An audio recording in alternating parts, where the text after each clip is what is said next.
kami tidak henti-hentinya untuk menerima masukan baik dari internal dan eksternal kepada masyarakat dan khususnya kepada teman-teman. Mungkin kan sekarang ini kita sering di demo kalau Dewan ini. Jadi mungkin dari teman-teman pergerakan aktivis LSM nih. Kita membuka diri untuk berkomunikasi.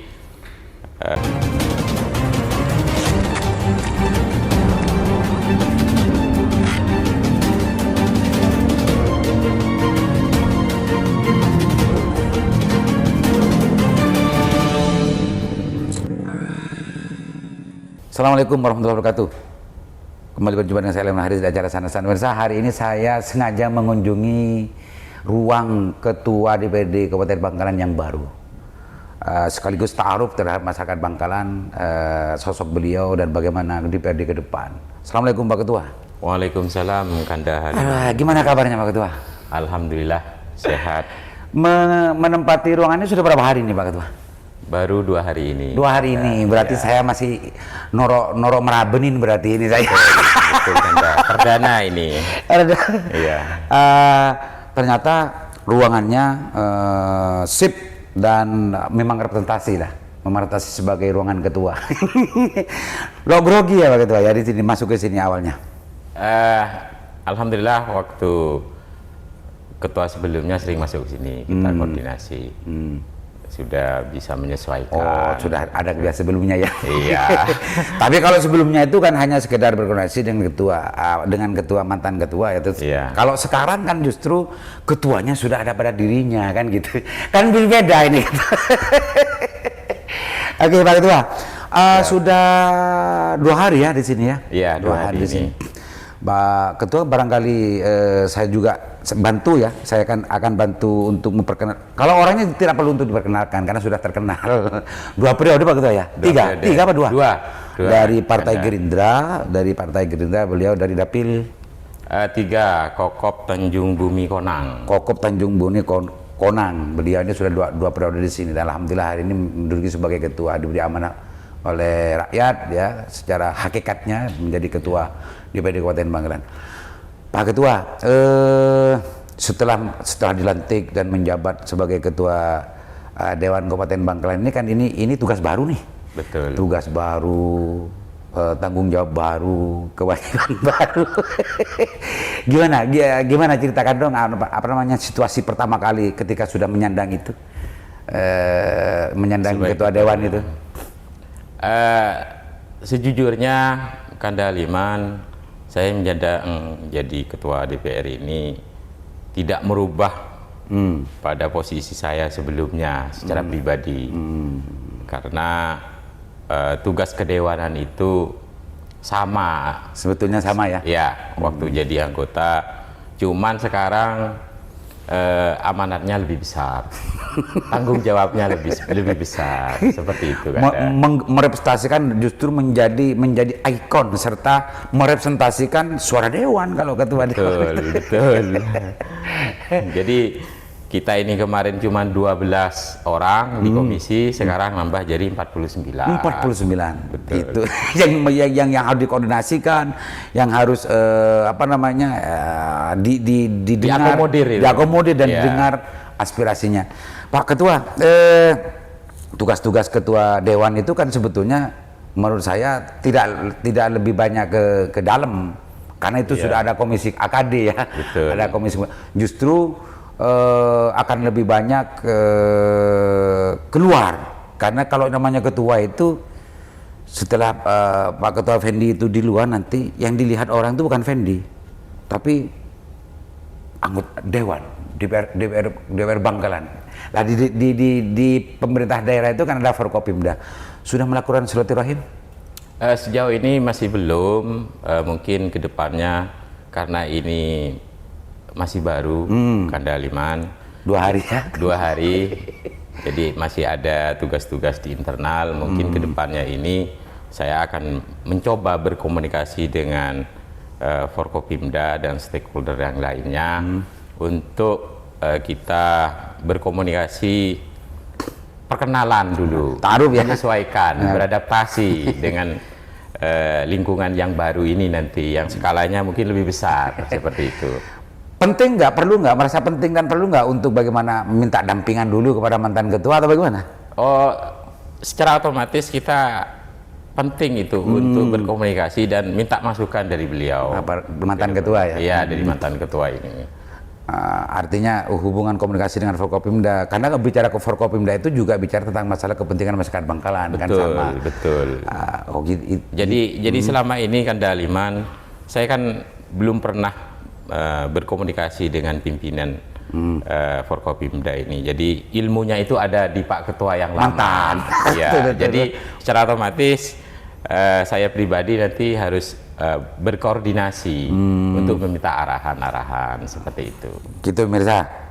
Begitu salah satu ciri dan isyarah gitu ya.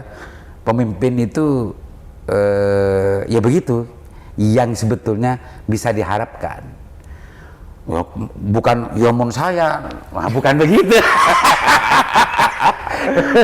Kan begitu ya. Artinya masih ingin juga meminta apa yang sudah dilakukan oleh mantan ketua kepada siapapun, komunikasi yang dilakukan, posisi politik yang dilakukan, karena diakui atau tidak ketua DPRD itu apa ya posisinya, wakil ketua Forkopimda atau apa ya, belum tahu juga ya saya. Iya. Kalau ketuanya Pak Bupati ya biasanya ya kalau ketua. Iya. Mungkin kalau masalah itu ke Daliman, saya masih belum tahu karena betul-betul masih buta. Iya.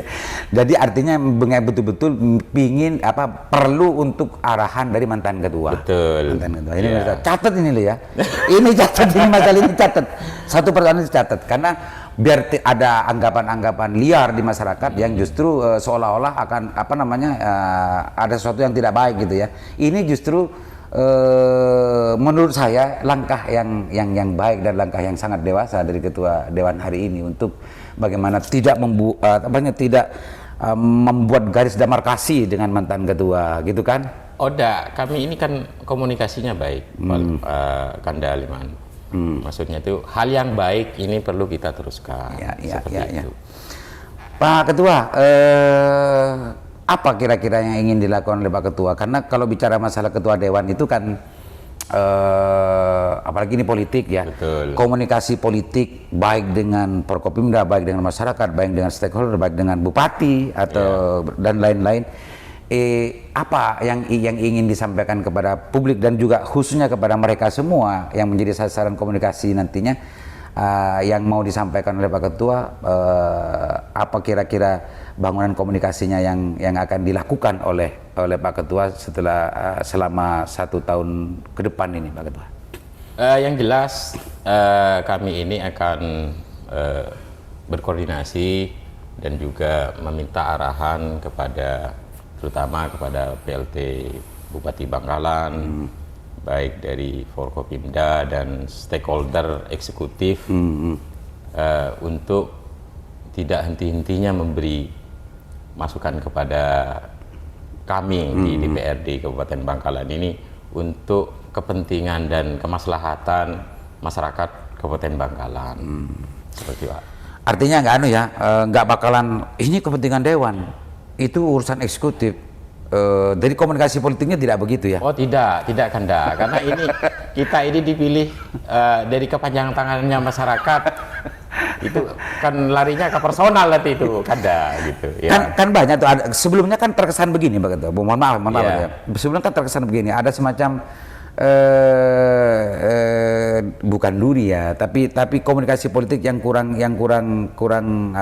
bagus gitu ya, didengar, dibaca antara bupati dulu dengan Dewan ketika khususnya ketika melakukan pembahasan terkait hal tertentu APBD dan lain sebagainya. Untuk menjawab persoalan ini, bangunan komunikasi yang ingin dilakukan oleh Pak Ketua bagaimana agar tidak ada kesan begitu selanjutnya? Sebenarnya kemarin itu ibaratnya bukan ada miss saja. Sebenarnya tujuannya itu sama kita itu. Cuman cara pengertiannya mungkin beda, Kanda.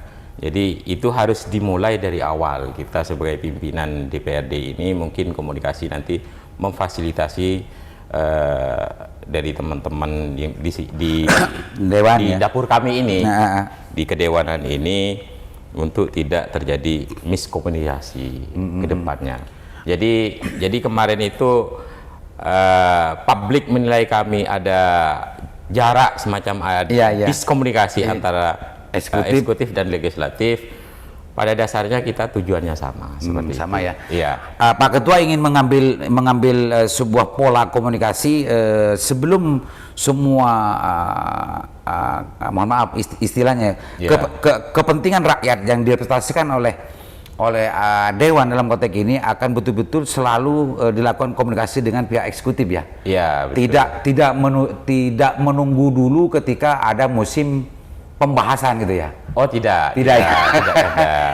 Semoga nanti kedepannya ini akan tambah cair. Ini kan Dewan juga punya amanat untuk kepentingan masyarakat di konstituennya seperti itu. Jadi sebenarnya tujuannya sama, Kanda. Gitu. Yang kalau tujuan memang sama semua Pak Ketua, cuma ketika komunikasinya tidak tepat ya, tidak tepat. Ini akan muncul sebuah kesan-kesan, loh, udah mah Dewan atau kan ketua eksekutif, gitu. Itu dinamika yang berkembang di dalam. Ya. Tapi selama itu dalam koridor untuk bagaimana memaksimalkan maslahat, tidak masalah kan begitu Pak Ketua? Oh, tidak masalah. Tapi komunikasi itu akan dilakukan tidak hanya menjelang musim pembahasan kan? Oh, tidak ya. Nah, insya Allah kita akan continue nanti. Continue, ya. Kalau sudah dilakukan continue, insya Allah hal-hal yang berat gitu ya, hal-hal yang berat bisa menjadi lunak ketika sudah masuk ke musim pembahasan gitu. Kita catat ya. Ini janji ya.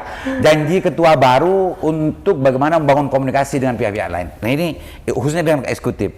Nah, sekarang karena saya anggap saya mewakili media ya, saya mewakili media. Untuk selanjutnya ada kesan juga ya sebelum-sebelumnya itu. Dewan ini pelit informasi terhadap media. Selanjutnya kesan ini mau dipertahankan apa mau dirubah dengan Pak Ketua? Oh tidak, saya tidak punya mindset seperti itu. Oh gitu ya. Jadi kami akan terbuka dengan semua golongan, baik itu mungkin dengan media yang mungkin nanti membantu kami untuk update informasi dan bagaimana dari media juga mengkritisi kami terkait perkembangan yang ada sekarang ini, seperti itu. Artinya peran media oleh Pak Ketua itu betul-betul sangat signifikan ya untuk bagaimana menginformasikan dan mempublikasikan kinerja dari Dewan gitu ya, Pak Ketua. Ini catat lagi 2 ya, catat lagi nih. Ini sudah 2. Selanjutnya Pak Ketua baru, Pak Ketua ini kan baru, bahkan ini sudah 2 hari menduduki di ruangan ini, artinya sangat baru ya, masih sangat baru. Makanya saya ini Cak Mentuna norok marabanin ruangan ini dan kerja-kerja keketuaan sebetulnya masih belum dimulai, hanya mungkin 0, sekian persen yang masih dimulai. Masih beradaptasi dan berkomunikasi dengan pihak internal dulu, internal, masih belum ke eksternal Kanda Liman. Masih di internal, masih di kesekwanan ya. Itu yang dilakukan sampai hari yang 2 hari ya, harus itu dimaklumi kan begitu.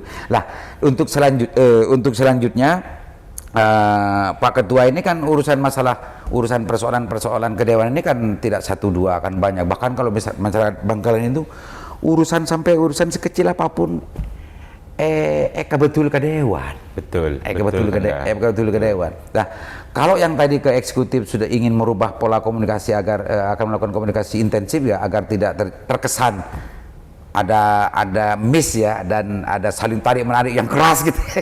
Yang kedua dengan media akan mencoba sekuat mungkin untuk membuka komunikasi dan terbuka agar kinerja Dewan betul-betul terpublikasi. Lah, yang ketiga, kira-kira apa yang ingin Pak Ketua fokuskan selama 1 tahun ini untuk bagaimana membangun komunikasi politik yang lebih terbuka dengan para pihak yang lain? Apa yang ingin disampaikan Ketua? Apa Pak Ketua hanya sekedar ingin begitu-begitu saja atau ada ingin peran-peran masyarakat atau orang lain untuk bagaimana menunjang kinerja dari Pak Ketua? Mungkin kedepannya kita akan banyak berkomunikasi Pak Liman, karena saya menjabat ketua ini baru ya, jadi ki oleh duare. Jadi bagaimana nanti kita dapat masukan dari berbagai pihak untuk kemajuan Bangkalan ini ke depannya bagaimana, dan kita bersinergi dengan pemangku kebijakan yang ada di Kabupaten Bangkalan ini untuk lebih baik, seperti itu. Oke, artinya ingin membuka banget ya, ingin membuka komunikasi dengan semua pihak, Pak Ketua ya. Betul. Dan juga tidak akan menutup diri menerima masukan dari siapapun. Oh ya, betul. Oke, Pak Ketua, karena memang tugas dari Ketua Dewan ini tidak ringan seperti tugas sebelumnya, sebelumnya. Pak Ketua barangkali ada ingin disampaikan terkait dengan tugas-tugas keketuaan selama 1 tahun ke depan, baik kepada Forkopimda, baik kepada eksekutif, baik kepada stakeholder yang lain, stakeholder demokrasi yang lain, atau pada masyarakat. Silakan sampaikan closing statement-nya Pak Ketua terkait dengan urusan tugas keketuaan selama ke depan ini. Silakan Pak Ketua, closing statement-nya. Ya, terima kasih Kanda Aliman. Mungkin kami tidak henti-hentinya untuk menerima masukan baik dari internal dan eksternal kepada masyarakat, dan khususnya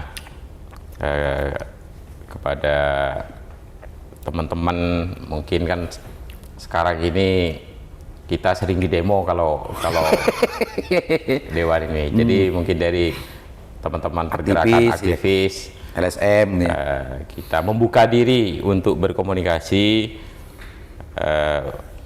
memberi masukan kepada saya pribadi bagaimana tentang Bangkalan ke depannya.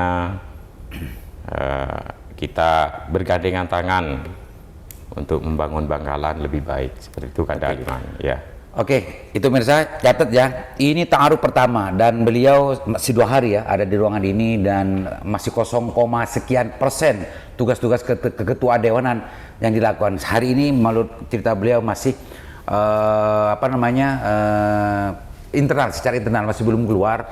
Sementara tugas-tugas ketua dewan itu sebetulnya lebih banyak keluar. Tapi hari ini masih 2 hari, itu perlu untuk kita maklumi. Tapi yang pasti catatan-catatan tadi itu penting untuk betul-betul dicatat tebal-tebal oleh semua pihak, karena beliau ingin sekali membangun sebuah komunikasi, salah satunya agar tidak terkesan dengan eksekutif berbenturan dengan yang lain-lain dan lain sebagainya. Yang lebih penting lagi untuk dicatat tebal-tebal adalah dengan media, dengan masyarakat. Beliau welcome untuk diberi untuk menerima masukan baik secara pribadi atau secara kelembagaan. Artinya ruangan ini, dewan ini adalah memang betul-betul menjadi rumah pengaduan masyarakat ya, Pak Ketua ya. Dan itu beliau siap untuk menjadikan dewan ini seperti itu. Mohon maaf. Assalamualaikum warahmatullahi wabarakatuh.